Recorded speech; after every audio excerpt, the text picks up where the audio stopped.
education aims to provide accessible, quality, and relevant basic education to every Filipino nationwide. To realize this vision, the DepEd launched Sulong Edukalidad, a campaign to improve the basic education system of the country by focusing on 4 priority areas: K-12 curriculum review and update, improvement of the learning environment, teacher upskilling and reskilling, and engagement of stakeholders for support and collaboration. As a contribution to the teacher upskilling and reskilling pillar, and in preparation for the next cycle of the Program for International Student Assessment, or PISA, the department presents you with a professional development program on Assessment and Emerging Literacies with focus on PISA. The Assessment PD program is a professional development program that aims to improve teachers' assessment literacy and content knowledge in order to develop reading, math, and science literacy of junior high school students. The program is jointly developed and delivered by DepEd's Office of the Secretary, Bureau of Education Assessment, Bureau of Learning Delivery, and the National Educators Academy of the Philippines accredited learning service providers, namely the Assessment Curriculum and Technology Research Center, Front Learners Incorporated, and Center for Educational Measurement. They are also joined by distinguished assessment experts and practitioners from the academe. The Assessment PD program brings together grade 8 and 9 English, Science, and Mathematics teachers in public junior high schools nationwide. Running from October 2021 to April 2022, the Assessment PD program has 5 component courses.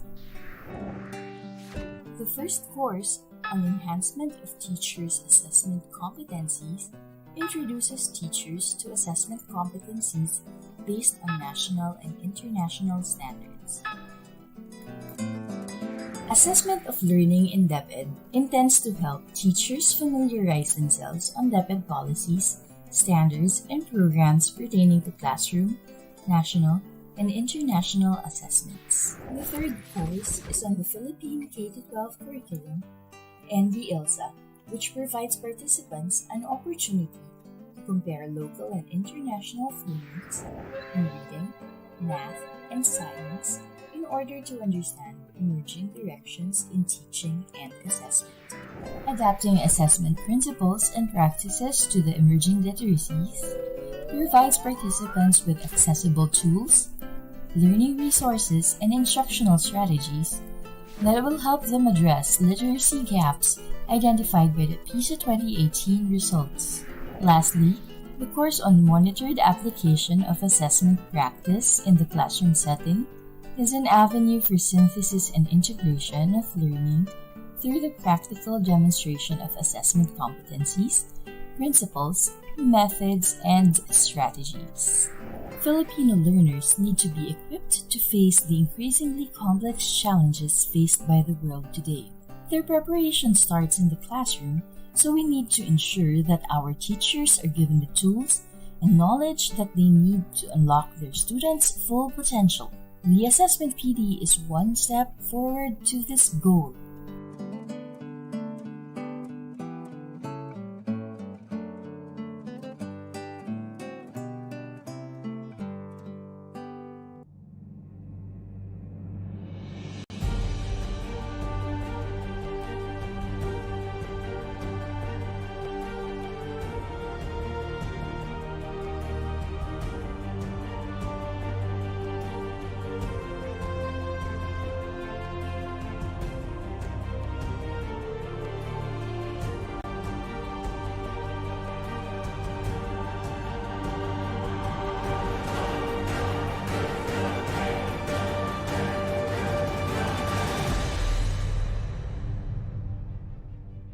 Mga kababayan, ang pambansang awit ng Pilipinas.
anak din kay yun no mahalo yun suamanan mo piyak kay nitan no manamakamoitan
grasya mo upang kami mapagmahal.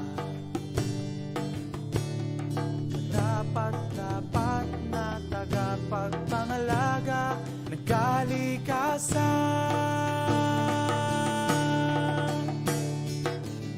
Maluwalhati ka, Panginoon.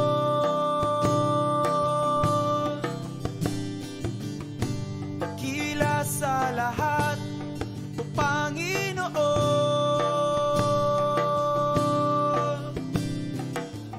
Napakabuti mo, kailan may hindi ka nagbabago, Panginoon.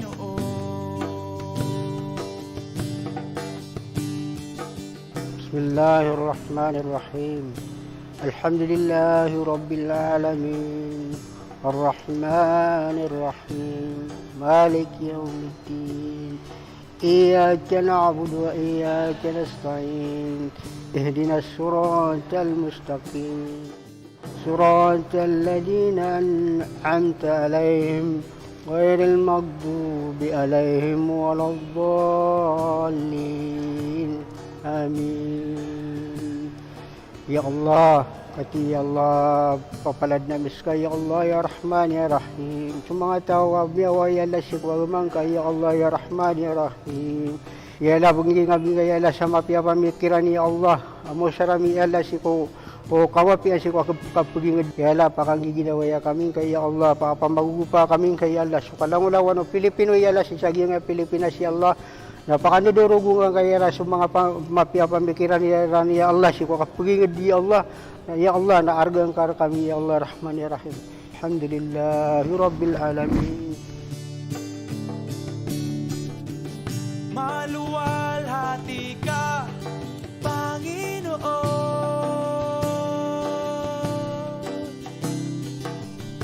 Dakila sa lahat, O Panginoon.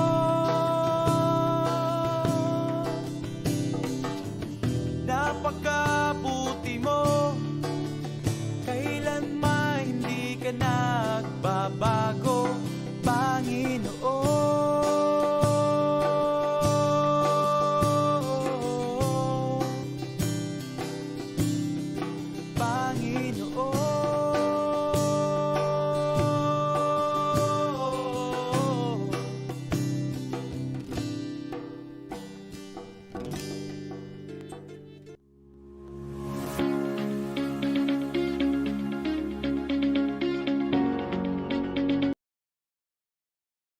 Good morning, teachers. Welcome again to our second synchronous session for English teachers. I am Louis Cagasan, a research officer at Assessment Curriculum and Technology Research Center, or ACTRC, and I will be one of your hosts for today. Good morning, Junice. Good morning, Louis, and good morning, everyone. I'm Junice Nepomuceno, also one of the research officers of ACTRC. I will also be one of your hosts today. We would like to apologize for some technical difficulties encountered last week. Thank you for your understanding, and thank you for being with us again today. We also want to acknowledge our attendees for today's synchronous session. Of course, we have with us the junior high school English teachers from different parts of the country. Also with us are our partners from DepEd, especially the DepEd Assessment PD Secretariat. We would also like to take the opportunity to give our special thanks to DepEd, led by Secretary Leonor Briones and Undersecretary Nepomuceno Malaluay, the National Educators Academy of the Philippines, the Australian Government DFAT, University of the Philippines Center for Integrative and Development Studies, or SEEDS, and the UP Integrated School. And now, before we proceed to the actual discussion, let's listen to a short message from the Australian Ambassador to the Philippines, His Excellency Stephen J. Robinson. G'day to all of you, our fine teachers. It is a privilege to speak to you today and commend you for being part of this online professional development opportunity. Your work is so important to the future of your country because education is key. It is one of the foundations of society.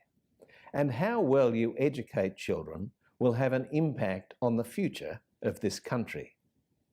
Australia has been involved with the education sector in the Philippines for several decades now because we want to see a strong, prosperous, educated Philippines. I am pleased that Australia supports DepEd on teacher professional development and curriculum enhancement through partners like Assessment, Curriculum and Technology Research Centre, or ACTRC, an organisation born from Filipino-Australian collaboration and shared expertise. I hope you find this training delivered by ACTRC in collaboration with the Department of Education's National Educators Academy of the Philippines useful in further developing the reading, math and science literacy of your students. As you are aware, this training is part of a series of professional development activities on student learning assessments and emerging literacies. It is closely aligned with the focus of the Program for International Student Assessment, PISA, which the Philippines participated in for the first time in 2018. I am glad to note that this program aims to support you in responding to the evolving needs of your students for relevant and updated knowledge and skills, an area of particular interest to Australia. I would like to briefly acknowledge ACTRC, specialists from the University of the Philippines and the University of Melbourne.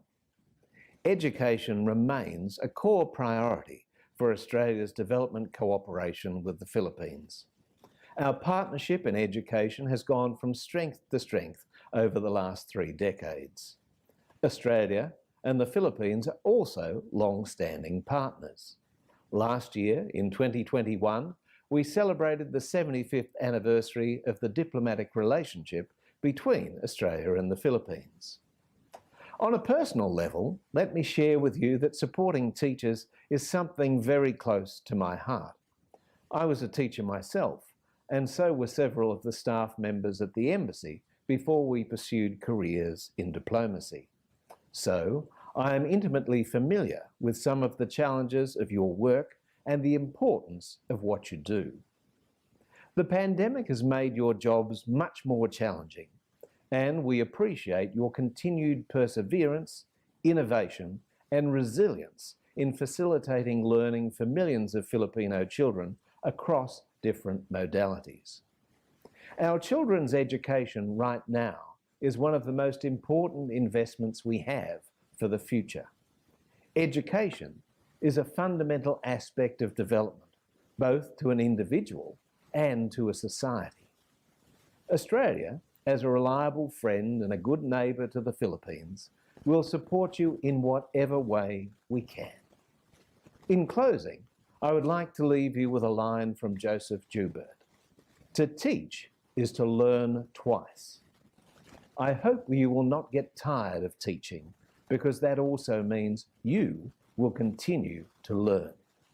So thank you for your love of learning. I wish you all the very best as you continue with your quest for education quality through these trainings. Congratulations to all of you. Mabuhay.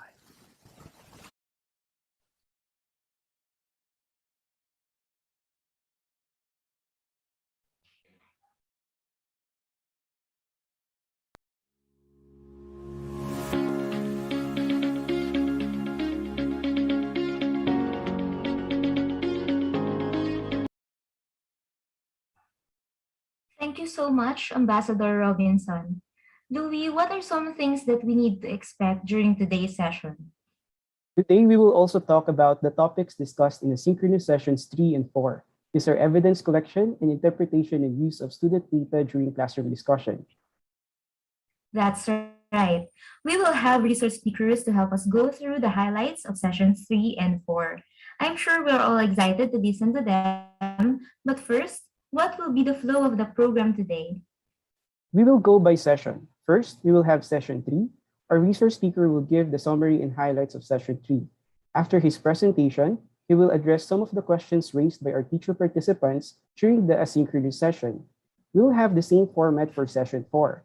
Then we will have an open forum at the end to answer some live questions that we will get from the YouTube comments. So teachers, if you have questions for our resource speakers, you may type in your questions in the YouTube comment section. Thanks for that. Let us now proceed to session 3. We would like to introduce to you Dr. Kevin Carl Santos. Dr. Santos is a Senior Research Fellow at the Assessment Curriculum and Technology Research Center, or ACTRC. He is an Associate Professor at the Educational Research and Evaluation Area of the College of Education in the University of the Philippines, Diliman. He finished his PhD in Statistics in the same university last 2018. He was a visiting research scholar at the Graduate School of Education in Rutgers, the State University of New Jersey, and a postdoctoral fellow in cognitive diagnosis modeling at the Faculty of Education, the University of Hong Kong. His research interests include item response theory, cognitive diagnosis modeling, sampling the science, and analysis of large-scale educational assessment data. Let us all welcome Dr. Kevin Carl Santos for the summary and highlights of session 3.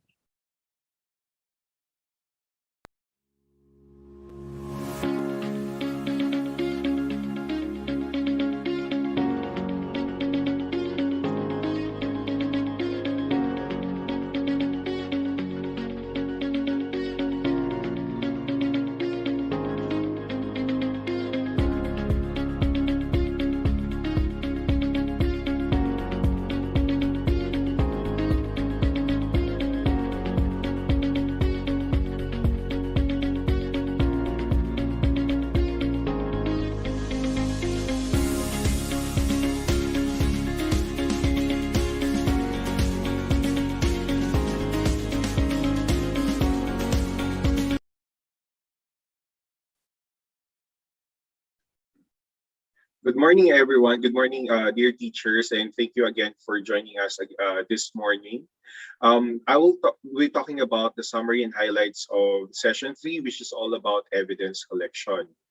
So let's us just briefly recall this assessment process, so whether it's formative or summative assessment process. You can see that in the middle, so both of them, first of all, both of them starts with planning for assessment and they end with evaluating the assessment process. In the middle, where even if they are different within formative and summative assessment process, both of them have this particular stage or particular step, which is collection of evidence or collecting evidence. And that is actually the main, the meat of session 3. Okay. So as you can, you may still recall that the essential questions that were addressed, and we will try to emphasize further the answers to these essential questions in session 3 is first, how can the progression of learning help assessment design? Why is it important to consider a student's zone of proximal development when we assess learning?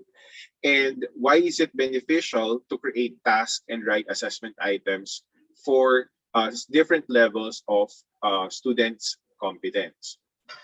So first, let us recall this definition of classroom assessment based on DepEd Order number 8, series of 2015. And one part, actually one of the important things that is part of this process on when we do classroom assessment is to gather quantitative and qualitative information about what our learners know and can do. And that is actually why we have session 3, because here we are collecting data from or evidence from the students. So the question is, what do we need to assess, or why we do assessment in the first place, right?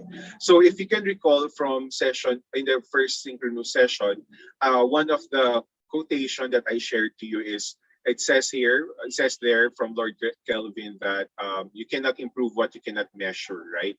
And if we want to improve something, then we have to measure it. And in education, or in our case, we can use assessment tasks or different assessment methods to measure students' proficiency levels, which means how well they perform against the prescribed curriculum learning standards or learning competencies. So this answers the questions in assessing the students. The first one is, what concepts should the students know? And second, what skills should your students demonstrate? So one of the things that was highlighted in session 3 is what we call the progression of learning or learning progression. So it's because it's called progression because it starts with the simplest topic or the simplest skill that the student has to master or a learner has to master, and then it becomes more complicated or more complex at each stage. So it starts with the simplest topic going to the most complex one. And you can think of this learning progression or progression of learning as like a stairs, like you're going from step 1 or from one step to another. And one of the things that was mentioned when we consider or construct the progression of learning is to determine what the students should master before proceeding to step 2 or step 3 or level 2, level 3, and so on.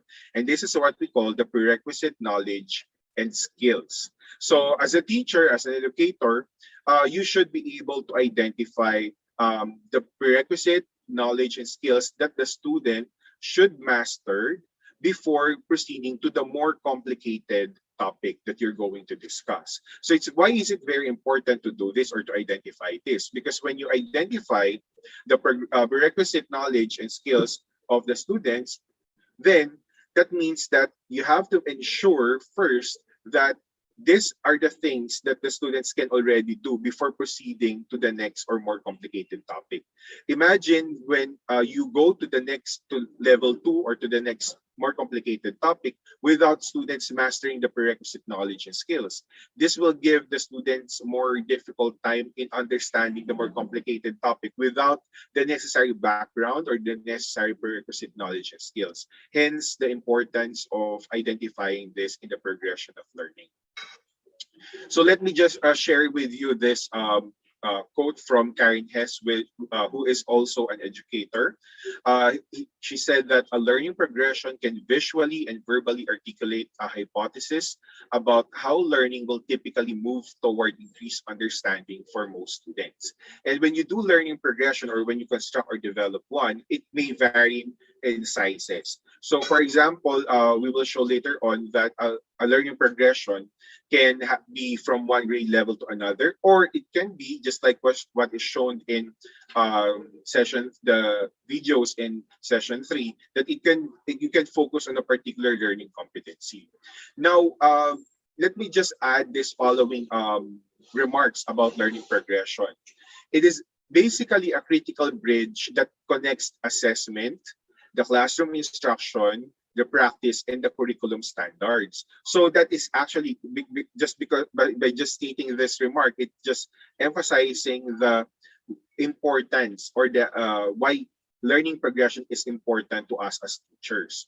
Now, take note that, however, while the right learning progression can help educators or teachers and students find a clear path to success, The wrong learning progression may lead them astray and make it much harder for them to achieve their goals. So which means that as teachers, we should be able to create or construct the right learning progression. Otherwise, if we were not able to do it correctly, then that will be disadvantageous for our students, making them giving them harder time or more difficult time to achieve the learning goals.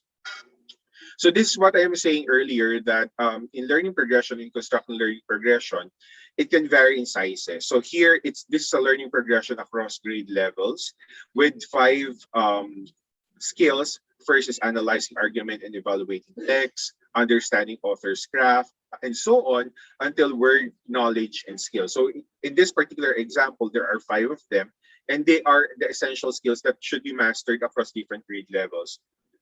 Only that they vary in complexity. So that's why this is a learning progression. And this particular example is for reading. Okay. But as I've said, in our asynchronous sessions, we also talk about learning progression, but in the finer grain or a smaller scale. So here we talk about a particular learning competency, which is evaluating personal significance of a literary text. So here we start with the simplest one, which means that these are the things that the students should master before going to level 2. That is, the student should be able to note the details and recalls prior knowledge or experience related to the text. So if the student mastered this, then you can already go to the next level. You can teach, for example, the next level, wherein the students can infer details and connect prior knowledge or previous experience to the introduced or reinforced concept, theme, or value of the text. And so on until you reach the highest level, or level 5 in this case, which it states that a student should be able to reflect and evaluate relevance of the text, themes, and values in their own lives. So here, by the way, this is just an example. So a learning progression doesn't have to be always 5 levels. It could be 3 levels or it can be 4 levels. It depends on the learning competency if you will create a learning progression for a particular learning competency. But in this example, there are 5 levels that we were able to construct for evaluating personal significance of a literary text. Now, so this is just the same thing for different levels of this particular learning competency. Now, the question is, how do we now assess? So going back to session 1, we said that there are different ways on assessing, right? So it could be formative assessment tasks or summative assessment methods. I would like to emphasize also that since we are talking about formative assessment, we have so many examples of formative assessment methods. And if you have a large class, it could be as simple as agree or disagree activities. And given the modular distance learning context, for example, you can simply ask the students, let's say if your students can have access to Facebook Messenger, for example, you can create an activity wherein they will just say they are agree or disagree in a particular assessment task. So it can be as easy as that, especially if you have a large class. But you can also create summative assessment to assess or to determine the specific level of the student. So it could be a written work, a performance task, or a quarterly assessment. So when we do assessment, we have to consider these things or this context. So first is, are you going to give that task during a synchronous or an online session or an asynchronous session? What are the resources available to the students? That's very important because, for example, there are instances where students do not have internet connection. So in other words, you have to modify or you have to tailor fit the assessment to those students.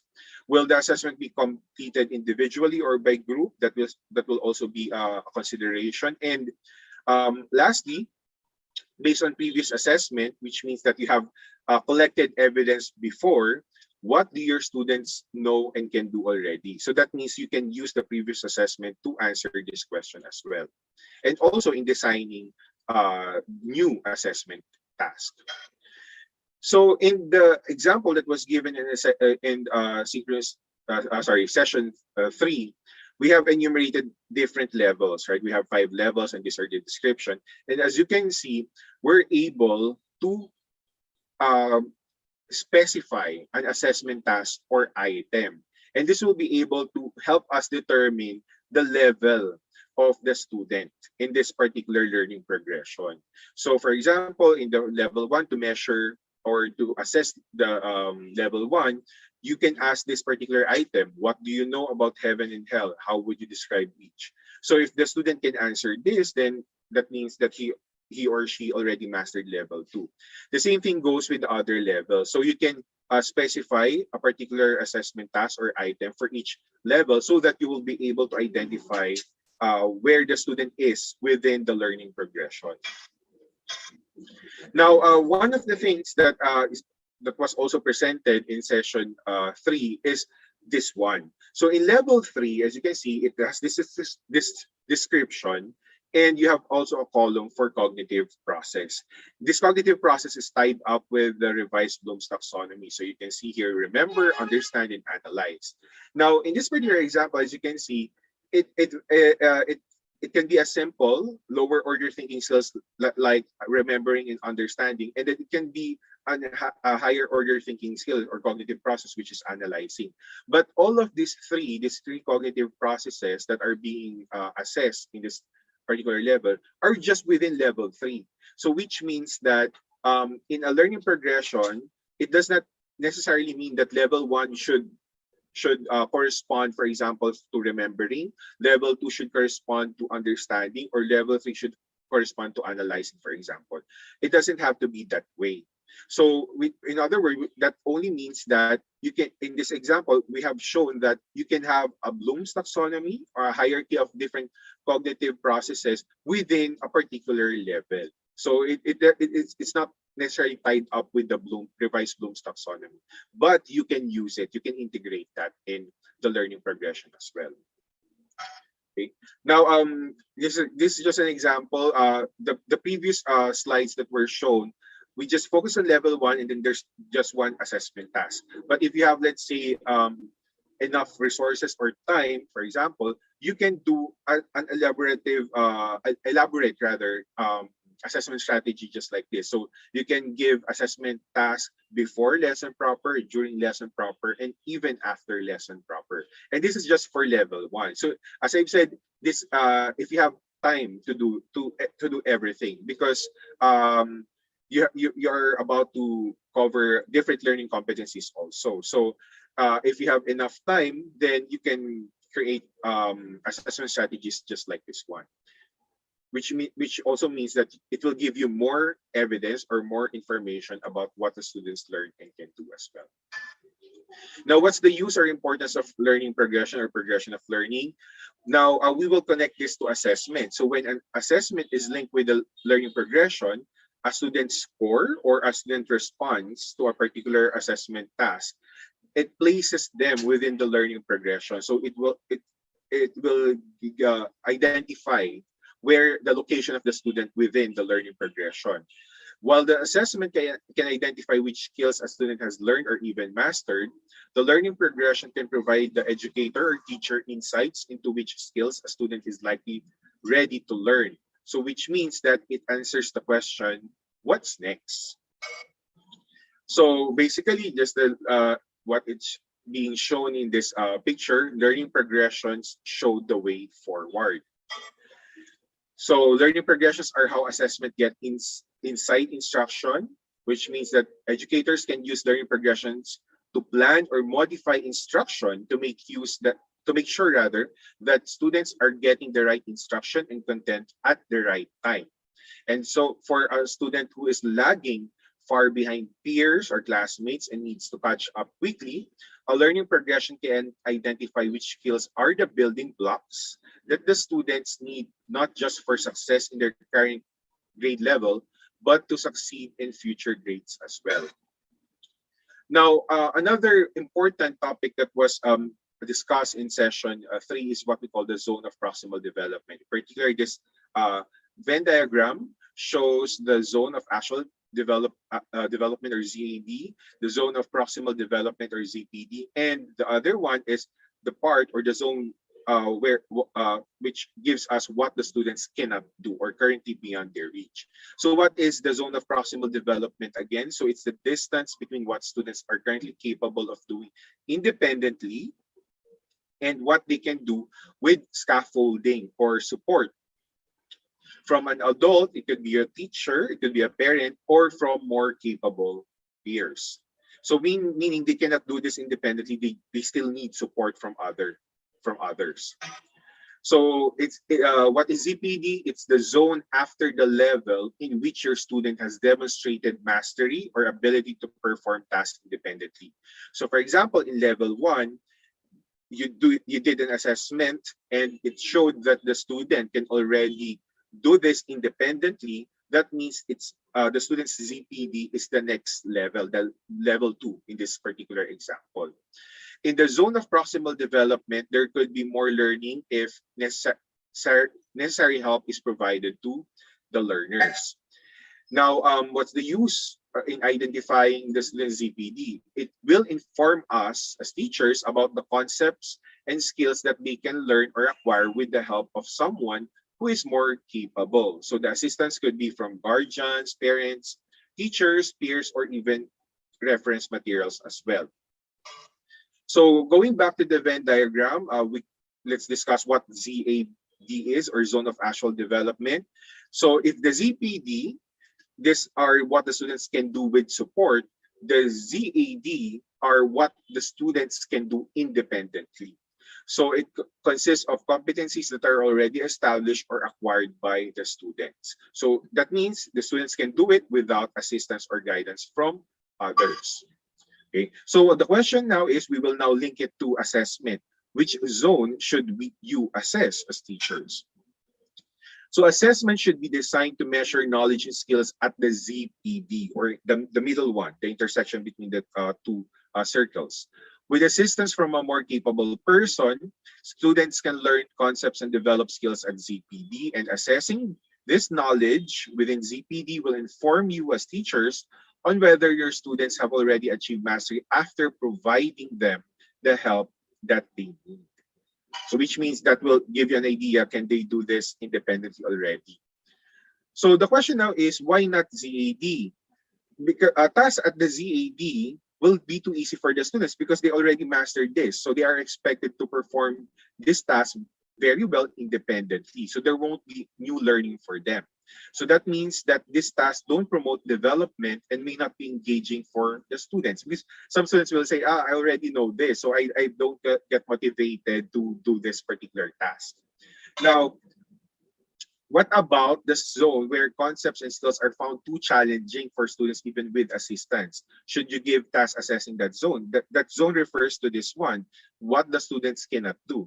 You already know that they cannot do this, so meaning that you will not get any information or evidence from them. And if you will assess them, and if you will give them a task that fall in this zone, which means tasks that the students cannot do even with assistance. That's why we don't also assess that. Now, the question now is, some of the questions in the reflection logs are about, how do I know the ZPD of the students, right? How will I know the ZPD of the students? So if you do not know yet your student's ZPD with respect to a progression of learning about a particular topic, you might need to create tasks assessing all levels of the progression. So meaning the first step, that's why we discussed the learning progression first. You have to construct a learning progression first. So if you identify the different levels, you create or you assess them for each level, so that information will give you an idea the location of the student within that learning progression. And therefore, that will give you an idea what is the student's ZPD. This will ensure that you are assessing all the different abilities of your students. But if you have already determined your student's ZPD, let's say based on previous assessments, then the next assessments that you will give to them should assess the concepts and skills within their ZPD. So that means that you would like to know whether they can do it independently already after providing assistance to them or support to them. So again, these are the different levels. So you can think of different assessment strategies for each levels once you already constructed the progression of learning. Okay. Now, in summary, so these are the key takeaways from session 3. A progression of learning allows teachers to design tasks aligned to the sequence of topics or concepts to achieve the particular target competency. Assessment results will then help determine the levels corresponding to students' ZPD, which will also inform instruction. And the student's zone of proximal development against a progression of learning tells the teacher what knowledge or skills can be best learned by the student when support is provided. And it also informs subsequent assessment planning and design. And lastly, creating assessment tasks that cater to varying levels of knowledge, so different levels in the learning progression, and ability helps us ensure that all students in the class are learning. So that means you'll be able to know which particular, for a particular student, what is his or her location within the learning progression. So now let me go through some of the questions from the reflection logs. So some of these are already answered, but let me just probably emphasize it here. So the first one is it necessary to include the progression of learning as part of planning for assessment? The answer is yes. So as I already mentioned earlier, the learning progression is the bridge connecting assessment, instruction, practices, and the curriculum standards. So when you plan for assessment, you have first you need to construct a learning progression, and you may, depending on the availability of the evidence to you, you may create assessment tasks or strategy for each level in your learning progression. So the answer is yes. Second, what assessment strategies can be used to determine the student's zone of proximal development, especially in modular distance learning? So as I've said, the first part of the question, I guess, is how can we determine the student zone of proximal development? As I mentioned earlier, if you do not have previous assessment and you have our learning progression, you create assessment tasks for each learning progression so that you'll be able to determine the student's zone of proximal development.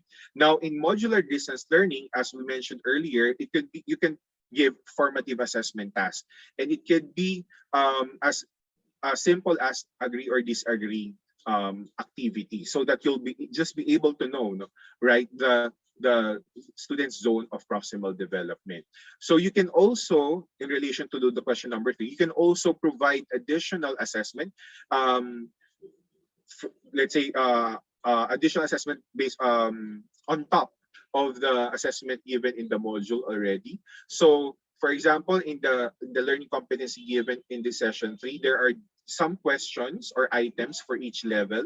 You can give them, and then it's an essay, so it's very hard you'll know whether the student answered that questions or not. So that will give you an idea on the student's zone of proximal development also. Although it will not be instant, because it will take time before you get or collect the answer sheets or the answers in the module. Number 3, based on what I have learned on the past 3 sessions, we can give an unplanned assessment depending on the mastery or level of the students, probably referring to informal formative assessment. My question is if it is okay to do that since we have a lesson plan mandated to follow. So I guess the question, the answer to this is teachers should not be restricted to what the assessment tasks or the assessments are in the module. Okay, so meaning if the teacher sees that there's a need to assess the students because let's say the current assessment tasks do not answer that or do not provide evidence to them, then as a teacher you can definitely give assessments on top of what are given already in the module. Number 4, this already answered earlier. Where can I refer when planning a progression of learning? Is it Bloom's taxonomy of learning? So this was actually a question also sent to us in the previous synchronous session. So I already answered this. So it doesn't necessarily correspond to Bloom's taxonomy of learning, but you can definitely use the Bloom's taxonomy of learning in asking questions or in crafting assessment items. Number 5, should ZAD and ZPD be considered always in designing assessment? Yes. So, but we already said, just a clarification, that ZAD tasks should not be assessed already or be given already, because these are too easy already, because to students, because they already mastered this. We should be assessing the ZPD. So that's why it's important that we will be able to know the ZPD of the students. Number 6, what technique should I use to write a correct or an appropriate progression of learning? So these are some of the question, not only this one, there are other also who ask how can we construct a correct or appropriate progression of learning. So this is just an example that I will show you. This actually based or adapted from Transformative Assessment, a book in 2008. So let me just quickly go through with this one, but you can Google this. You can simply Google this. But here in constructing a learning progression, the first thing that you need to do is to acquire a thorough understanding of the learning goal or competency, in our case, which students are expected to master. So after understanding that thoroughly, the second step is to identify all requisite precursory subskills and bodies of enabling knowledge, including the need to know building blocks required to obtain the mastery of the learning competency or goal or target. After that, you determine whether it's possible to measure students' learning status with respect to each preliminary identified building block. So, meaning you will incorporate a framework for formative assessment activities already in step 3. So you can also think of how can you assess these building blocks. Step 4 is to arrange all the building blocks in an instructionally defensible sequence. So this is where you will arrange them in different levels. So you will be able to know what is level 1, level 2, level 3, and so on. So you order the need to know building blocks in the logical order from an instructional perspective. And lastly, you can rewrite that learning progression in student language. So this is just one strategy on how to construct a learning progression. Definitely you can search and you can find a different strategy or different suggested steps on how to develop a learning progression. So I guess I'll stop here and thank you very much for these questions.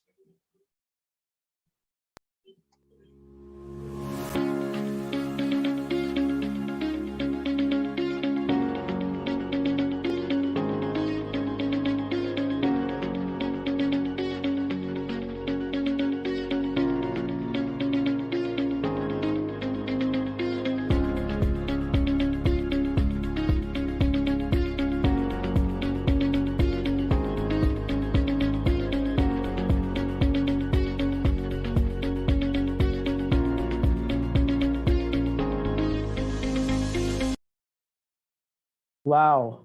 Thank you, Sir Kevin. That was a very informative discussion. It's really important that we are mindful of the data we collect from our students. Now let's go to session 4. Our next speaker is ACTRC's Philippine Director since 2014. She is a professor of special education at the University of the Philippines, Diliman, and the former Dean of College of Education. She is the chair of the Technical Committee for Special Education and a member of the Technical Panel on Teacher Education of the Commission on Higher Education, or CHED. She is active in research on Philippine basic education with a focus on inclusion and persons with disabilities. Her recent roles in research on inclusive education include being the lead researcher on incorporating disability in the Conditional Cash Transfer Program and being project director of the Philippines Response to Indigenous Peoples and Muslim Education Program. Her other research interests are student achievement and deaf literacy. Let's all welcome Dr. Therese Bustos.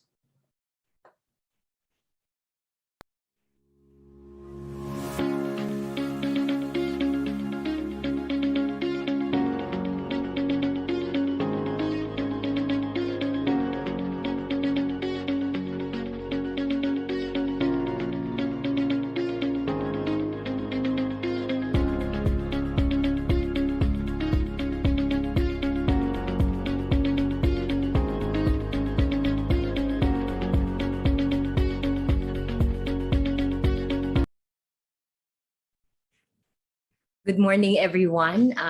Thank you, Louis. Thank you, Sir Kevin, for explaining about what happened in session 3, because session 4 builds on that. Now, session 4 is about interpreting and using student data during classroom discussion. Session 4 had 4 major objectives. The first of which is to identify where the student is in a progression of learning. The second is to identify the gap between the desired learning outcomes and where the students are, their current understanding. We also want to be able to find out the ways to guide our students to achieve learning outcomes when found to be in the zone of proximal development. Earlier, Sir Kevin explained to you the difference between the zone of actual development and the zone of proximal development.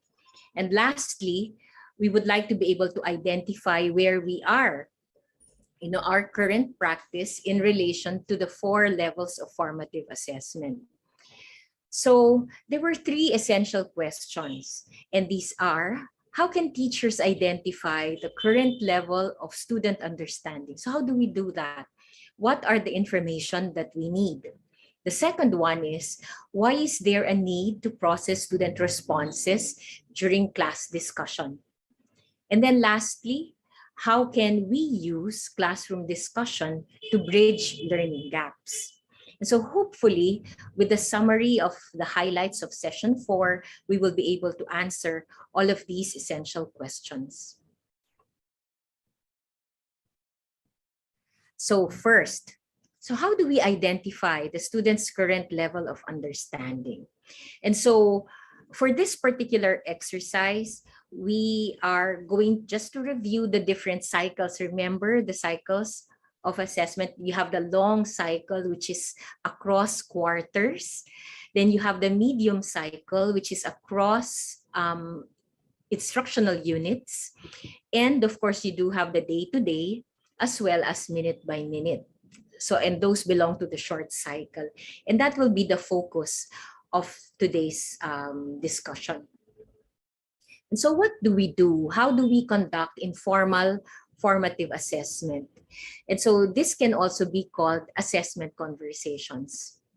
This particular cycle was introduced to you before, and this is the ESRU, ESRU model of Ruiz Primo and Furtak. And so in a classroom, when we have a discussion, what we teachers do is to first give prompts. We elicit information, coming from students by way of questions, by way of exercises, that we give in our classes. And so that's E, we elicit information from our students. And so when we ask that question, the student responds. So this now is the S. So the student responds. So the student's answers are questions. And then we listen to the answer, and we don't just move on to the next topic. We recognize the student's answer, and we use that to explain the topic further. We use the student's answer to have an idea about how students think about this particular topic that we're teaching. So the student responds, and then we recognize the student's response, and we use it either to ask a follow-up question or to clarify the question or to clarify the student's answer. These are things that we do in regular classroom discussion. So remember this model, ESRU, the ESRU model. Okay, so it is very important for us to have a clear understanding of the progression of learning. And this has been excellently explained by Sir Carl earlier. And so first, we need to have a clear understanding of the progression of learning for us to be able to identify where our students are. So 1, progression of learning. 2, okay, before I move to number 2, I would just want to go back to a slide that we used in session 2, which is an example of a progression of learning. So you will see here the different levels from levels 1 to 5, where you would see a build up, a gradual build up in terms of complexity. So level 1 is the most basic. It's like the prerequisite. First, the student should be able to note details and recalls prior information or prior knowledge or experience related to the text. So that's level 1. And the next step would be inferring details. And so that's what we mean by, so that's the progression that we mean. So from something very basic, something at the literal level, the students now go to the inferential level. And then from there, synthesizes, so level 3. And then level 4 reacts, reflects, and evaluates the author's views. And then level 5, again, reflects and evaluates on the relevance of the text themes. So note that there is a progression. We don't begin with level 5. And I think that's where many teachers would have some problems, because if you look at the curriculum, it is possible that the learning competency needs to be broken down. It needs to be unpacked into sub-competencies. And this is actually what we're doing when we create a progression of learning. Okay, so once we have a clear understanding of what the progression of learning is, then we can now elicit evidence about students' understanding. Earlier, it has been said that we create assessment tasks that represent the different levels. So look that there are different levels, no, levels 1 to 5, and then we create assessment tasks that would more or less tell us if the student can perform that task, if the student has already mastered that skill. And so, there was a question before, do I need to create several assessment tasks for the different types of students that I have in the class? No, the assessment tasks are not for the students, referring to what students can do and cannot do. The assessment tasks are actually based on the progression of learning. And this is the progression that we hope our students would be able to go through. So take a look at level 1, create an assessment task for that. Look at level 2, create an assessment task for that. And by doing this, you will find out where your students are. So ideally, all of your students should be able to do level 1 assessment tasks, and so on. So level 2, 3, 4, 5. Okay. So how do we elicit evidence about student understanding? So we create assessment tasks for those different levels. And then thirdly, we need to be able to recognize, interpret, or reflect on the student data using the zone of proximal development. Now, the zone of proximal development was explained earlier. So remember this Venn diagram? So the ZPD, or the zone of proximal development, is that middle section where the two circles overlap. And this is what students can do with support. Support from you as the teacher, or support from a more knowledgeable peer or classmate. So note that the two other circles, so you have the ZAD. This is the section already. This is the part that has been mastered by the students. So without your assistance, the student can answer that question. And that refers to the zone of actual development, which is what students cannot do. So meaning, there are things really that students cannot do. And no matter what you do, if it's beyond the reach of those students, they will not be able to progress. And so we need of identifying where the ZPD is, because that is the place where we give the most help to our students. Now, some of our students, I know some of you were complaining, like in reading classes, the students are already in grade 8, in grade 9, and yet they are not able to read. And so how do you help them note details, infer from those details, and synthesize when at the very basic they cannot read? And this is now something that we need to address. So that student who cannot read needs remedial work, and most likely will also need individual work, especially since he or she could not read at grade 8 or grade 9. So remember last time, when is it time to move to the next lesson, di ba? Remember, when 80% of your class is able to demonstrate mastery of a particular learning competency, that means you can move on. But there's a 20% who are not able to reach that outcome or demonstrate that outcome. What do we do with them? So we said that we are not going to leave anyone behind, which means the 20% of the class will need remediation. Either we provide it ourselves or secure someone's help to help these students master competencies that they haven't, no? And so you will find that in the 20%, there will still be around 5 to 10% who will still not be able to perform the task that is expected. And for the 5 to 10%, you may need really special education assistance and also one-on-one tutorials with that particular student. Because that means even the usual remedial work, the remedial activities that you give the student, they're not working. And so the student has to be given more attention. And this is how we ensure that none of our students are left behind. Again, our goal is for 80% of the class really to reach or to demonstrate the targeted learning outcomes. We don't move on to the next lesson until we reach that number.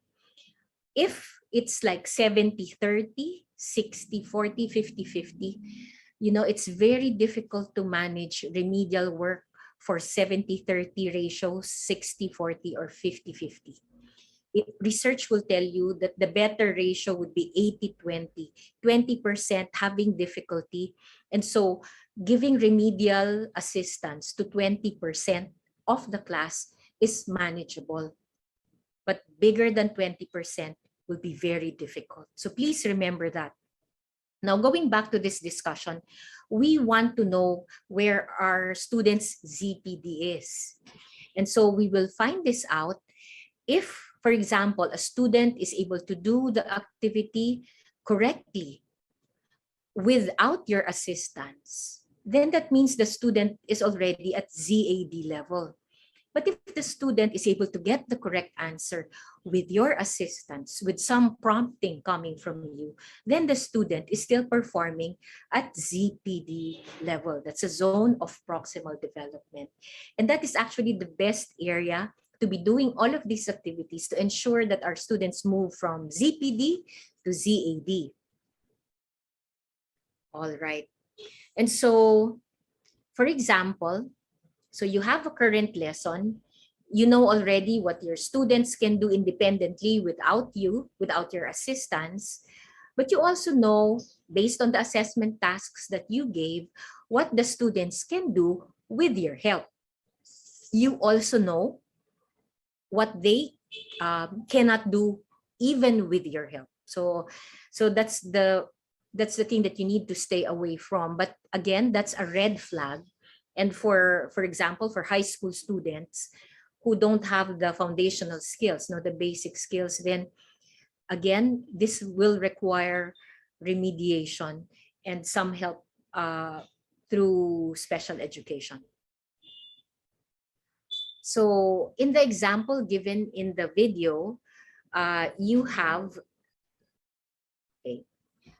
learning competency 1 and learning competency 2. So like for learning competency 2, maybe your students are here.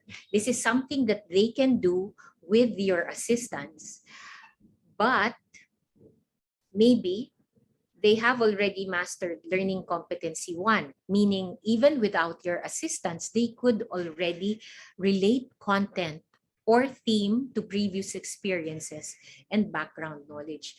So this is how it progresses. No? So you move from competency to competency. And in the example given earlier by Sir Kevin, you will find out that within a learning competency, you can have several levels within that, and even several cognitive processes within that. But our intention, again, is to be able to track our students where they are. So let me just show other parts of this diagram. And so with the current lesson, we will find out where our students are, again, and where our students are and what they can do with our guidance, and with the activities, the teaching and learning activities that we do, eventually those that they can do with guidance, they will be able to do that without guidance. And that's the time that we move on to the next lesson. Okay. So,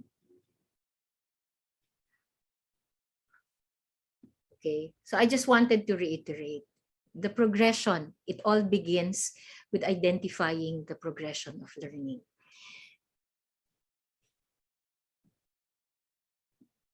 Okay, so we said that we don't just know the progression of learning. We need to be able to gather data and reflect and use the data that we have gathered during classroom discussion to bridge learning gaps. And so how do we do that?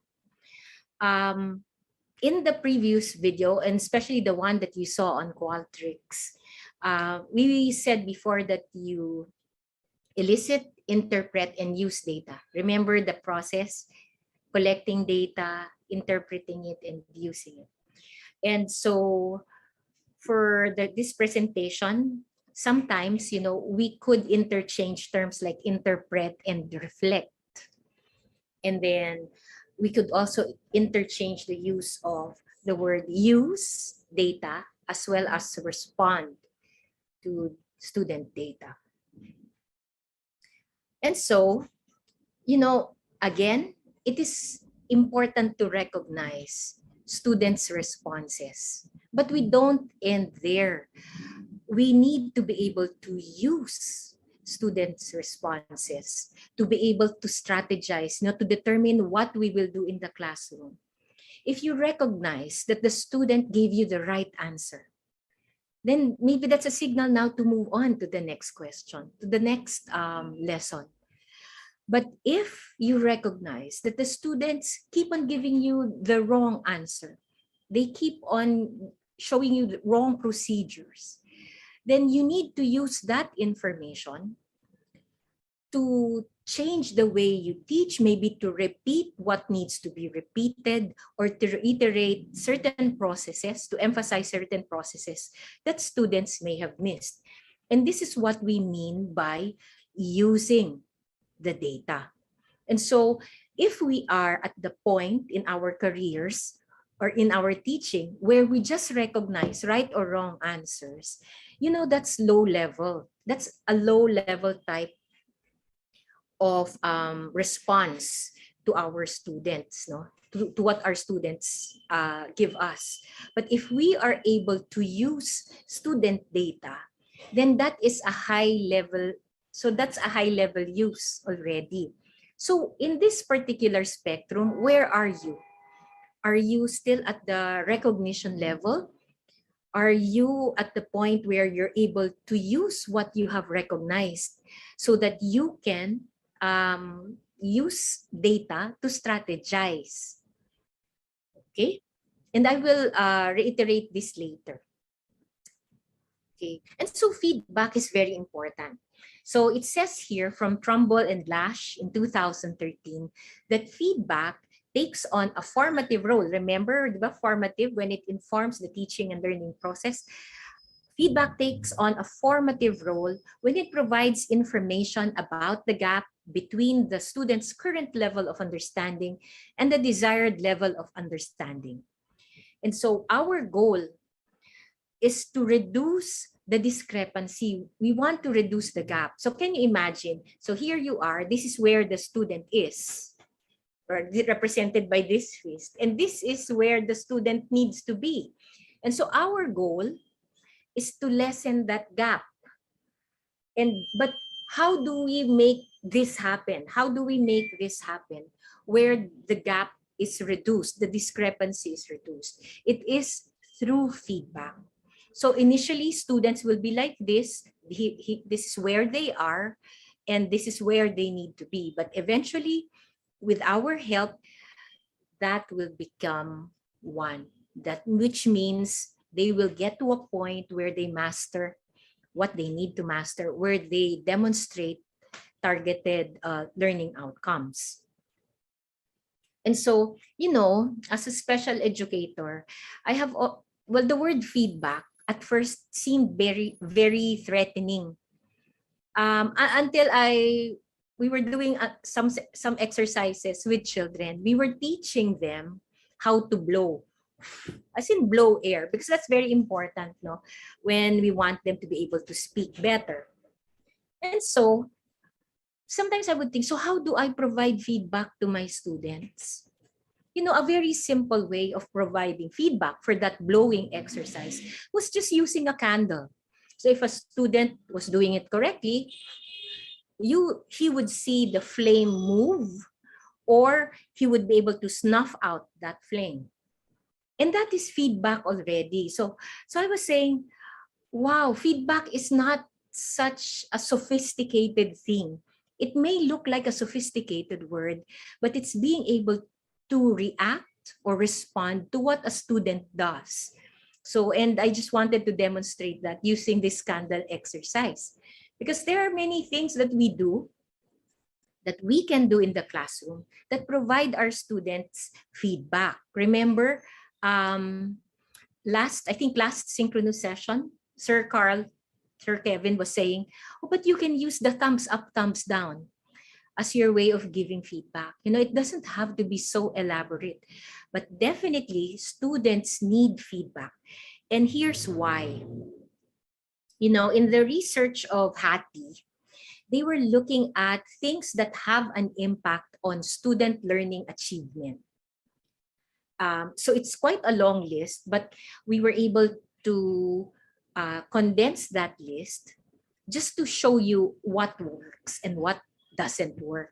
You know, I remember when I went through the different reflection questions in the reflection logs, there were issues about class size and, you know, having difficulty handling class sizes. But take a look at this particular slide.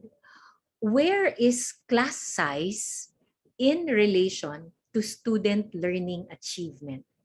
Look at its effect size on achievement. Class size ranks 9 in this list. So the effect is just 0.21. So maliit lang, no? So the effect is just small. But we keep on, even I, as a teacher, I would always say, oh, class size is the culprit. But research is saying that it is not.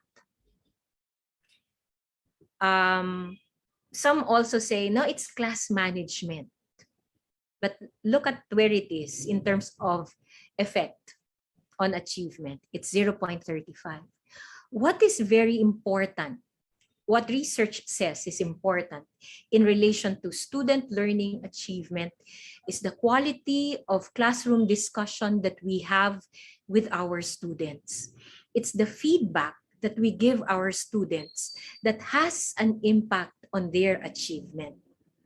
Well, of course, socioeconomic status always has an influence on the kind of background, the kind of prior experiences that our students bring to our classes.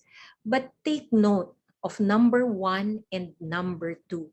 Classroom discussion and feedback have the greatest effect on student learning achievement.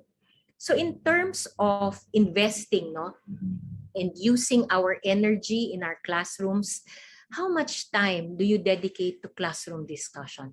How much time do you give to providing students feedback? These two are very, very important. And so again, what should feedback have? What should feedback contain? It should tell the student where he or she is now, where he or she needs to go, and how he or she needs to get there. And so this illustration of this person going up the stairs, very important illustration. So whenever we want to give students feedback, it's not just saying something, not keeping quiet, but telling our students, okay, this is where we need to go, but this is where you are. And so this is what you need to do to be able to get there. That is good feedback. And so, okay, according to Hattie and Timperley, there are different levels of feedback. So there are 4. So you have the task level, you have the process level, the self-regulation level, and the self level. And so, just to review the different types of feedback, when we say very good, good job, or that could be, for example, you just say, very good, Pedro. So what kind of feedback is that? That's feedback about self as a person. But you don't really know what that very good is for. But you could provide feedback about the task or the product, which is why sometimes we do good reading or good writing. But then that is not enough. Sometimes we even write notes in our students' workbook and we say, wow, good writing, neat work. And this is a comment about the task or about the product. And so we also call this corrected feedback. Now, there is a level of feedback that's more effective than that. And that is feedback about the processing of the task. So this means that you provide feedback to students so that they would be able to understand the task or complete the task. So this is to explain more about what he or she needs to be able to do. And later on, we will look at examples. And the highest type of feedback is that of self-regulation. Why is that the highest type of feedback? Because we want our learners to be independent learners. And independence means self-regulation.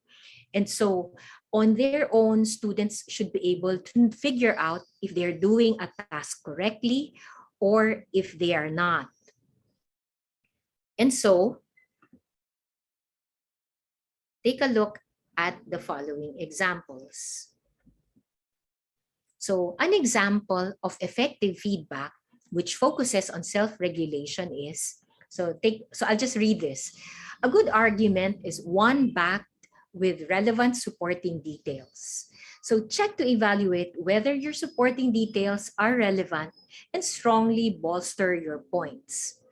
So it looks like, so the teacher tells you what a good argument is. And so this is what a good argument is. Okay, check your work. If your work has the features of a good argument. So that means you're letting the student do the work himself or herself. But again, using like rubrics or using a checklist. Now, feedback about the processing of a task is also effective. And this is an example coming from the video. So you need to consider both your and Buddhism's concept of hell in order to answer the question. And so the task is to answer a particular question, and the teacher gives some feedback now on how do you do it. Okay, to do this, look at your own concept and look at the author's concept of hell. And by doing that, you will be able to answer the question. So the teacher gives a clue on how to answer the question. And And so the student now follows the instruction coming from the teacher. So useful is feedback about the task or product. So in your statements, you need to include supporting details that are based on information and details from the story. So it also gives you information on how to do the task. Other comments in line with this would be like telling the student if the task was done correctly or not. So that is useful also. But again, it's not enough to be able to say what he or she did right or wrong. You need to be able to help the student get to where he needs to be. Remember the stairs? And then, but many times, and even I myself find myself doing this, no, I give feedback to the student, but the kind of feedback that I give would be feedback about the self as a person. I would say, oh, you're a great writer, or you're a great researcher. But then, well, of course, the student feels good about himself, herself, but where will that get him? That will give him maybe a necessary boost,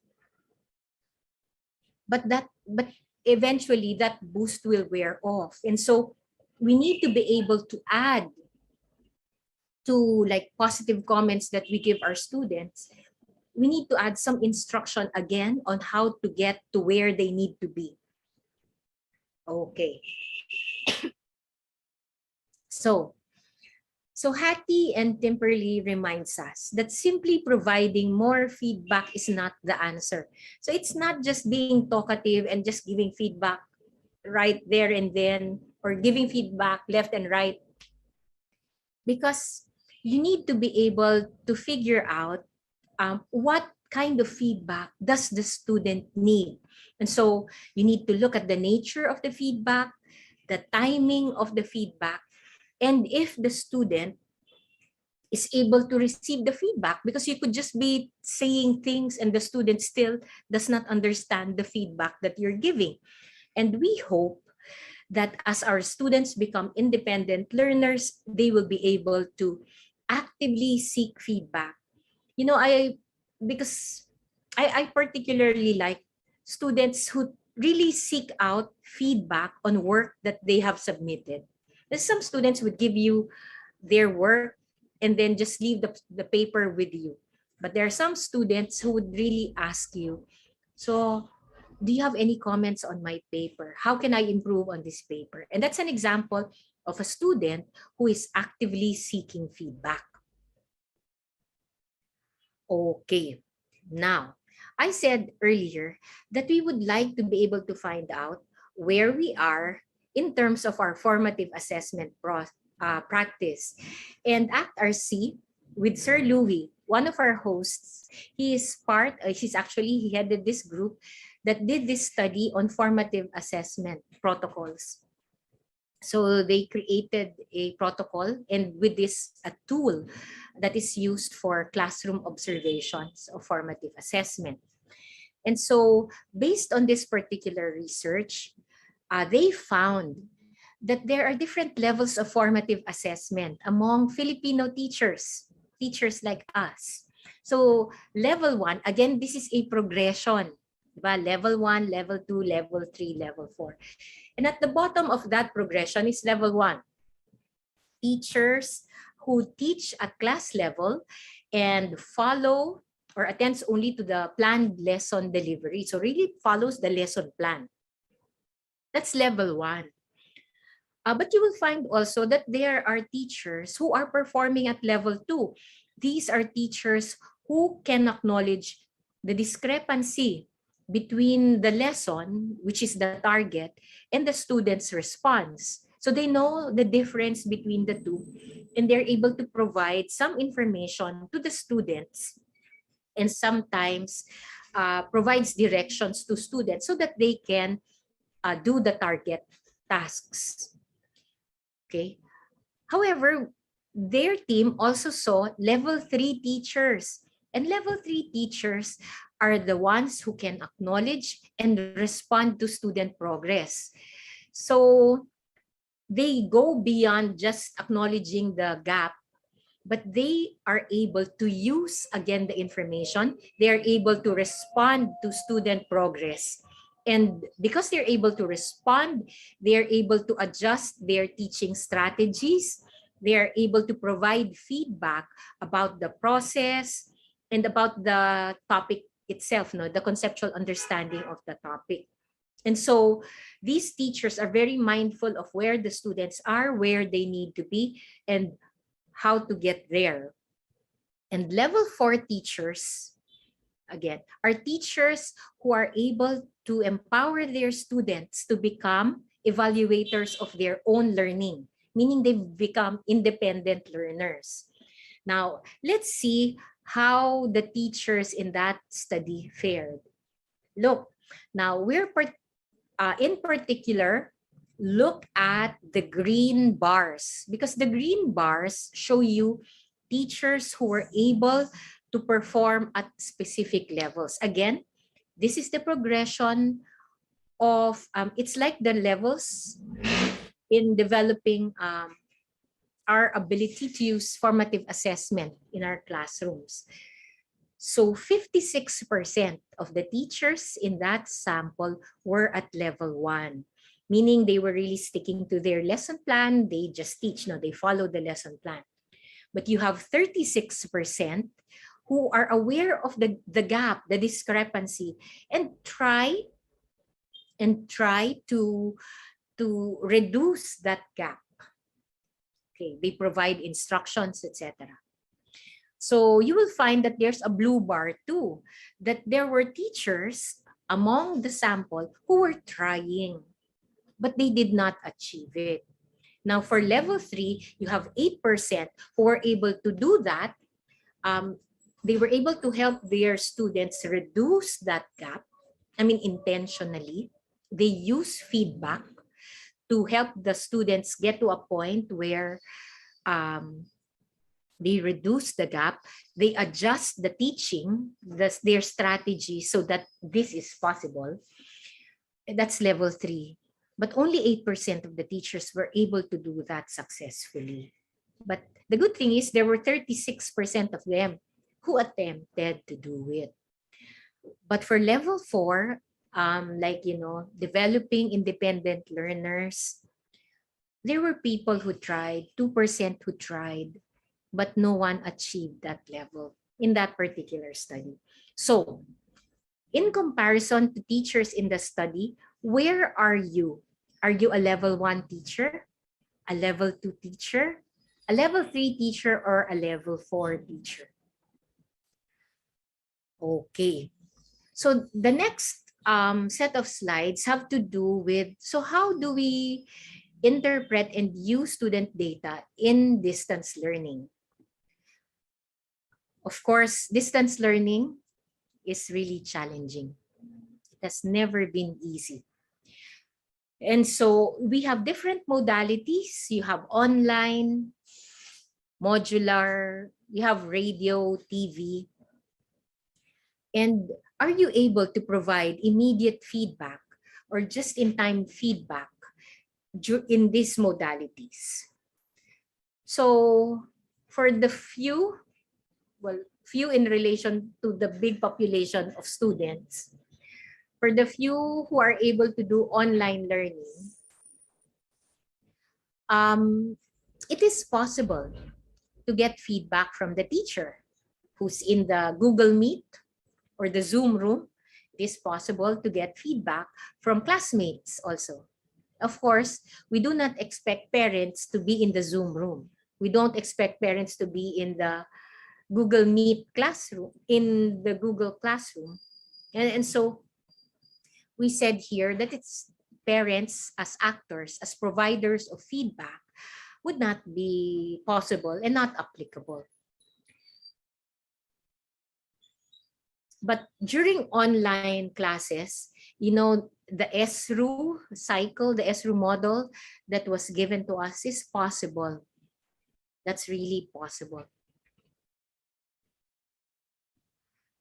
So the next one would be modular. And most of our students are using self-learning modules. So if people were to give students feedback, it is their parents or the significant person, the significant adult, maybe sibling, relative who's helping them at home, who would be able to provide them immediate, just-in-time feedback. But feedback from classmates, feedback from teachers is difficult to get when you are doing modular learning.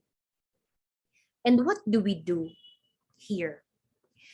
First, our modules should really have answer keys. Answer keys provide immediate feedback to our students. And so parents, I think, should be given an orientation on how to use the answer keys with their children so that they could use those answer keys to provide feedback to their students. Students by themselves, especially if they're in high school, can get immediate feedback from the answer key. Now, maybe an added feature of the answer key is some explanation on why that is the correct answer. So for example, if the activity is a multiple choice activity, then maybe add an example there. Why is it the correct answer? You would have found examples of that kind of response or that kind of strategy in the Qualtrics activities that you went through for sessions 3 and 4, and even for sessions 1 and 2. And so it is possible to get immediate feedback if the answer key is provided and if some explanation as to why it is the correct answer would be very helpful. So you help the student by providing immediate feedback, and you also help the parent because parents don't really know the correct answer either. But at least if they have a clue on what the correct answer is, maybe that would provide some guidance on how this could be explained to their students. For radio and TV, just-in-time feedback is very difficult. So I know there's a lot of effort that goes into DepEd TV, as well as other videos that we produce for our students. It's difficult to provide just-in-time feedback if we were just to use those. Okay, so just to summarize, we need to know where our students are. We need to be able to identify our students' current level of understanding. And we do that by creating assessment items for the different levels in that progression of learning. Okay. We need to reflect. So once the students answer those assessment tasks, then let's use their answers. Let's reflect on those answers. It says here, reflect, don't just collect. And so we need to be very strategic in the activities that we give our students. So it's not just a matter of giving them a lot of work to do. So it's not just because we're not just collecting. We need to be able to look at the activities that we gave them, reflect on their performance on those activities, and use those to change or to revise the things that we do in our classes. Now, we need to provide guidance. We need to provide feedback to students. And we give feedback because we want to reduce the gap. We want to reduce the gap. Okay, and so in the question and answer, for this question and answer section, I will just try to address some of the questions that were indicated in the reflection logs. And many questions had to do with feedback for big classes. Again, feedback doesn't have to be, how do you say this, very elaborate, but it needs to be timely. So it can be a if you were meeting your students online, simple activities as raise hand or any other icon within Zoom or within Google Meet could be used. You may have assessment conversations, and these are very short conversations that we have with our students. I think I mentioned this already last time, that if you have big classes, you may want to get in touch with them in smaller groups via messenger chat or if you have the group. Okay, again, I am not a very good user of messenger, but I would call my students and use the video option. So we have like a web chat, and it would be like in groups of 5, because remember, I think messenger can only accommodate around 8. So I would divide my class and we could have conversations. I mean, very short conversations, because again, internet connection is quite difficult. But if you can have small conversations and then be mindful of the SRU model that was presented earlier, that is really very possible. Let's use rubrics. We want our students to be able to track their own learning. We want them to become independent learners. And so we can do it by using rubrics. Rubrics are very instructive, and in a way, they also present something like a progression, from beginner to developing to competent. And there was a question, how do you avoid getting irritated with students? Usually, diba, when we are irritated, or we get angry because of blocked goals. BLOCKED, blocked goals. So we have a goal for our students, and when students do something, they end up, it's very frustrating when we try our best and they're not able still to give you the correct answer, and they're not even able to explain the processes that they went through. It's really irritating. And so know that the irritation comes from having a blocked goal. So that means to lessen the irritation, I mean, seriously, you need to be able to break down the task into smaller tasks. Because if a student is not able to give you the desired response, that means, and if you have at least had to deal with this issue like twice or thrice, still the student doesn't get it, you need to task analyze. That means you need to unpack the skill further, because you may be missing some important steps in that progression. For example, like in the progression that we showed you earlier, noting details was level 1. But I could tell you that even within noting details would be a more fine-grained progression. And so I guess for us teachers, what is very important is that we need to be able to think about the different competencies and what it takes to be able to perform that competency. So we need to be able to break that down into prerequisite subtasks, so that you are able to find out, okay, so what is the prerequisite? Without the prerequisite, the student will not be able to move to the next one, and so on. Again, immediate feedback is very important.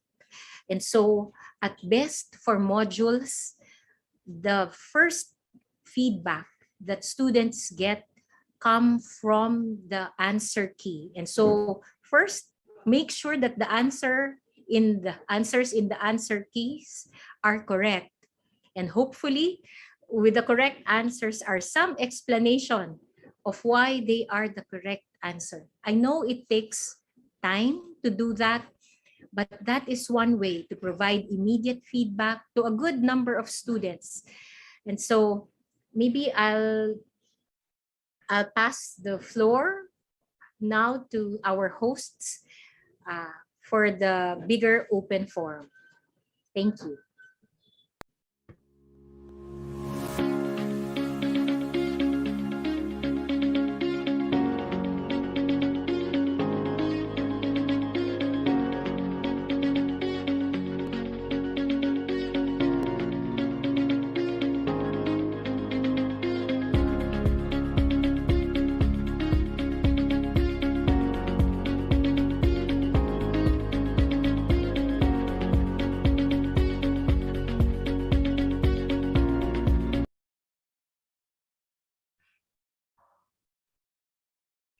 Thank you so much, Teacher Therese.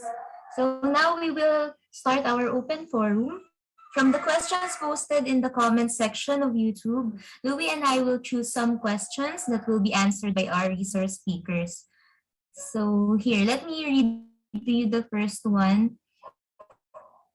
If students cannot write an essay, which is considered in level 4 and 5 of progression of learning, is it beyond zone of proximal development? What should a teacher do? Can I answer that? So, okay. I'll probably I don't know the entire context of the question, but I'll probably try to look at the different parts of the question. So first, it was mentioned that writing an essay is considered as a level 4 and level 5 in the learning progression. So I would like probably to emphasize that it doesn't necessarily mean that the skill writing an essay is always at the level 4, level 5 of the learning progression. It depends on the context. So if you can simply go back to the example that was presented in session 3, wherein the learning competency is evaluating personal significance of a literary text, and level 1, the skill it says there that the student should be able to note details and recall prior knowledge or experience related to the text.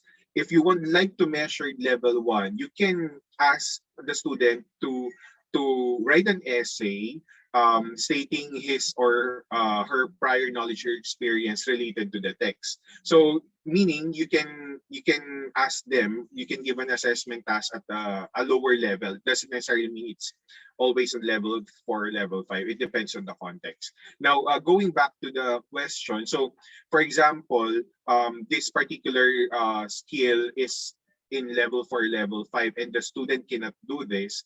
The question now is, can the student do level 3 or the levels before that? If you can recall, we defined or described the zone of proximal development as the zone after the level in which your student has demonstrated mastery or ability to perform tasks independently.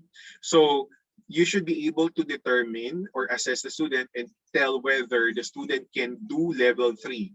So if you can do that level independently, then that means level 4 is zone or her zone of proximal development. So that could probably answer partly your question, because your question is it beyond the zone of proximal development? So the next one is, what should a teacher do about that? Then that if, for example, this is the zone of proximal development, so that as a teacher, you can provide support to the student so that the student will be able to write an essay, and eventually he can do that, he or she can do that independently or on his own. Thank you, Sir Kevin. Teacher Therese, do you have? You may want also to look at the progression for writing an essay. Because wait, can the students write in sentences? Can the students write a main idea and put in supporting details, etc. So where you need to be able to know where the student is also in terms of writing the essay. Again, I go by what Sir Kevin said earlier, because in the progression that we showed, it wasn't clear if the demonstration of the react and reflect had to do with an essay. Though typically, when we ask our students to reflect, we ask them to write an essay. But it's not always a given. They can always do this orally. They can explain what they think about a particular topic, etc. So But again, you may want to look at the progression of writing also, the progression of writing skills, and figure where is the student in that progression. So if for example, with some essential questions or some guide questions, the student will be able to write it, then definitely the student is in the ZPD, because the student can do it with some assistance coming from you. But if the student cannot write a sentence, doesn't know how to begin a sentence, that it begins with a capital letter, the word with a capitalized letter and ends with a period, then definitely that is outside even the zone of proximal development, for which the student will need some remediation work that will be very difficult to address in a typical class. So it will have to be done outside the class, especially since this is for grade 8 or 9 already. Thank you, Teacher Therese and Teacher Kevin. Now let's go to the second question. What can you recommend or suggest po for remedial assistance for non-readers, especially this time of pandemic, wherein students are not allowed yet to come to school? A related question to it is, what would be the best possible way or strategy for a teacher to conduct a reading remedial to modular modality?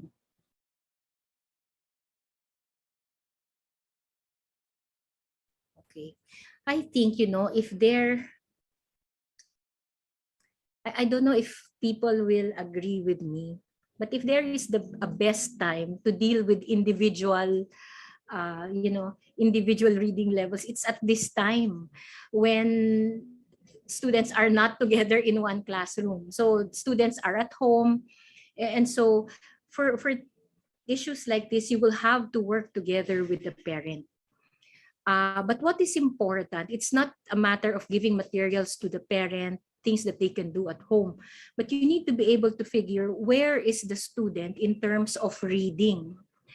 Is the student able to decode? Does the student know even letter sound relationships? Because I think there are some of you who have already said that you have students in high school who can't even do that.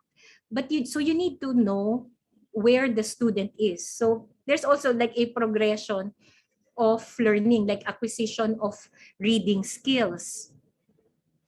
So I think that is one thing that you need to address. If the division has a reading specialist, it would be good to find out where the student is exactly in terms of reading, just so you're able to send materials to the parents, things that they can do at home. Definitely, these are not materials, probably grade level materials for grades 8 and 9. Kasi nga non-reader pa. Non-readers. And so that means definitely you would have to move backwards many steps. And for this, I really suggest getting in touch with the school division's reading specialist to help you out.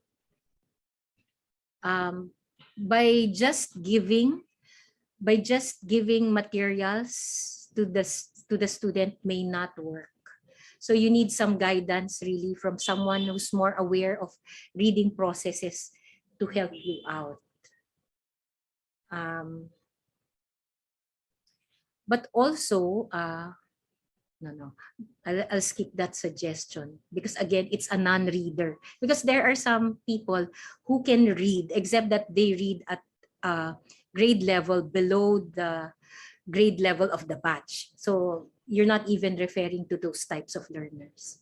So do find out the reading level of the student, what he or she can do in terms of reading, and then work with the reading specialist to help you out.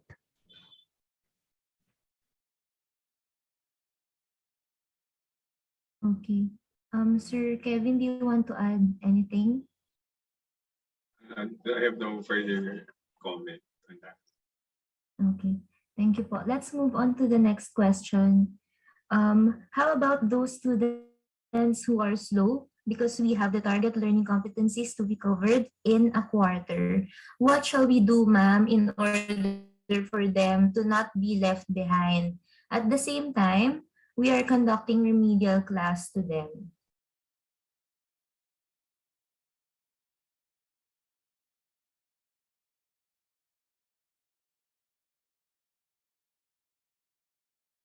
To answer that question.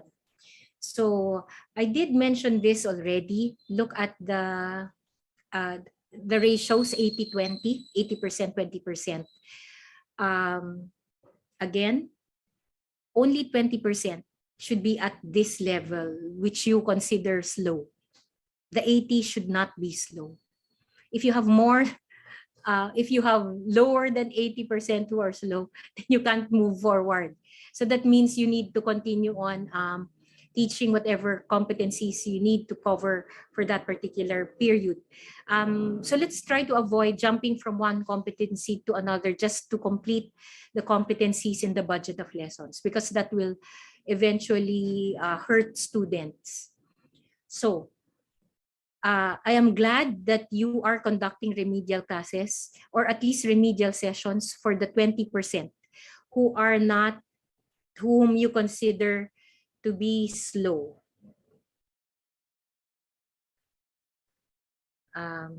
So the remedial activities are supposed to address the prerequisite skills that the students are not, to address the prerequisite skills that the students do not have. Again, if they have the prerequisite skills, then they would be able to meet the one that you are targeting. And so you are conducting the remedial session to address the prerequisite skill. So again, take a look at your progression of learning.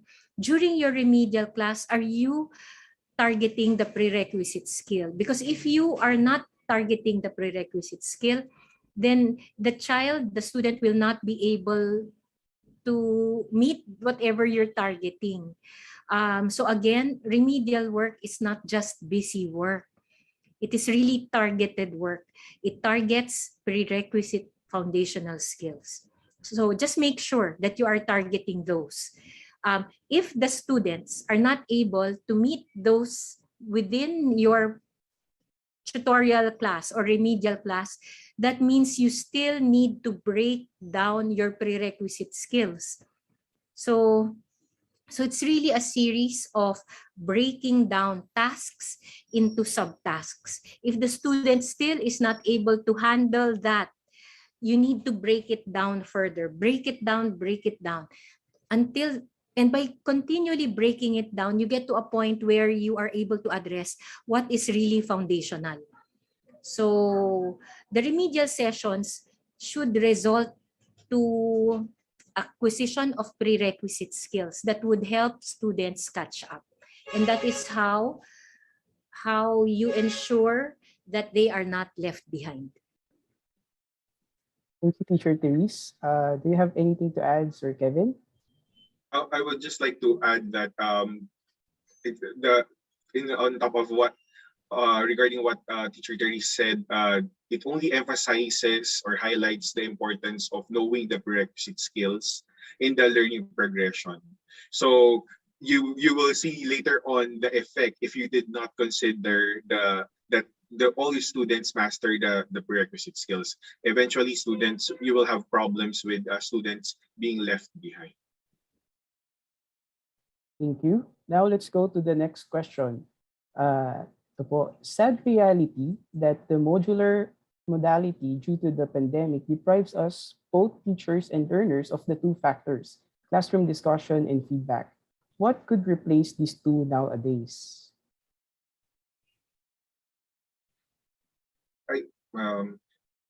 I'll answer briefly, but I think Teacher Therese can expound on this. I don't think we should replace these two, but rather we can improvise something to still conduct classroom discussion. Just like Teacher Therese said, if there are limited internet connection, we can do probably we can use Facebook Messenger, or if it's possible, if you have, let's say, phone connection, so load, you can call your students and do the one-on-one discussion with them if it's possible. And for the feedback, it's still important, as already emphasized earlier by Teacher Therese, is very important. Only that The problem would be in some remote areas wherein the feedback may not be immediate. So, I mean, there are still restrictions, there are limitations, but it's still important to provide feedback. Okay, I agree that actually we don't replace it. We try our best to have it. And so again, feedback is not just verbal feedback, immediate verbal feedback. As I've said earlier, a well-written module, a well-written self-learning module provides immediate feedback. But a well-written module has to be written in the language level of the targeted grade level. Many times, when you have a self-learning module that is not written in the language level of the student, then the students will not be able to understand the module.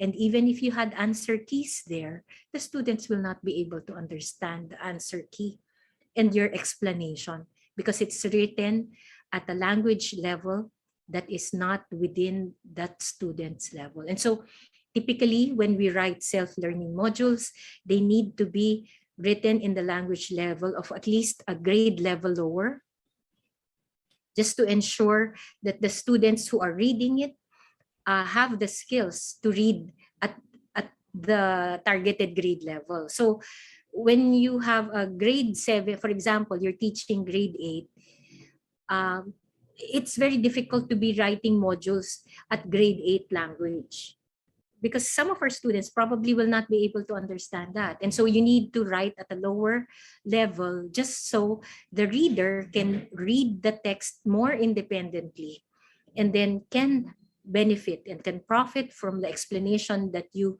have written there. Again, a well-written self-learning module provides immediate feedback to students. And that can help us during this time of modular learning. The problem is if we are not very mindful about the language that we use in our modules, if we use English as though we're talking to our co-teachers and other adults who use English, then we are in trouble because our students might not be able to understand the texts that we give them, nor the explanation that we give in the answer keys. I guess that's all that I wanted to say for question 4. And in a way, I did answer question 5. Opo, yes. Here's the last question. Let me read it po. During distance learning, what are the best or effective feedback to be applied for the students that they will appreciate more in this situation? And in relation to that po, in these unprecedented times, how can one assure that feedbacking is effective even without the conduct of face-to-face learning? So Teacher Therese partially answered it. Do you want to add anything po? Just probably an additional comment or answer. I think the feedback will be effective if the student can use it and you know that the student was able to reach that. For example, in the feedback that you'll say that this is what you already know and this is the next steps, for example, or the ways forward. If the student was able to reach that ways forward, then I think the feedback would be effective. We can say that it's effective also. Okay, so to our resource speakers, thank you very much. Do you have any last words for our participants before we end our second synchronous session? Let's start with Sir Kevin first, to be followed by Teacher Therese. Okay. We hope that through session 3, we are able to emphasize the importance of constructing learning progressions, and it's used also in assessing our students. Furthermore, with the help of learning progression and appropriate assessment task, we can determine the zone of proximal development of the student, which as teachers, it can help us determine how we can support our students' learning. Okay, let me just encourage you to patiently go through the asynchronous session activities. So the things that you learn in the asynchronous sessions are reiterated in the synchronous sessions. Thank you so much for the time that you put into this. We know that by going through this, that you will be able to improve your own teaching. Some teachers say, no, it's difficult to do this because it will require some changes in the way we do things systemically. And yes, I agree with you. But these are baby steps that we are doing, that you are doing as part of the Department of Education. And so we are very thankful that you have chosen to be here. And we know that even if you didn't want to, even if you didn't, or if you feel that you don't have opportunities to apply this, whatever it is that you have learned from these sessions, it will be there in your head. And eventually, you will be able to find opportunities to apply it. So thank you again for participating in this training. Okay, thank you so much po, Sir Kevin and Teacher Therese. Now, I think this is a good time to address some administrative issues. So let's move on. So for the asynchronous sessions, it's good to use personal computers as your device when you complete the sessions.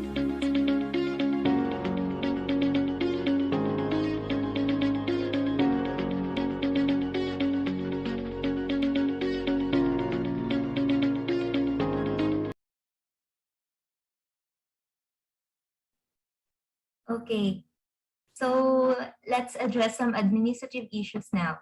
So for the asynchronous sessions, it's good to use personal computers as your device when you complete the sessions. This will give you a better view of the lecture videos and complete the activities more efficiently. A good internet connection is also required. You can also use your mobile phones and tablets, but make sure that you have a stable internet connection. Most of the issues experienced in the past were resolved by using personal computers and by having a stable internet connection. So we found out some other common concerns, and here's how we can address them. So first, if you can't access the links, please check your internet connection or use a different browser. Next, if you are getting an error message while inputting some details like password or email address, please make sure to input the correct information, check the internet connection, or use a different browser. You can also try clicking the refresh button of your browser or use a different device.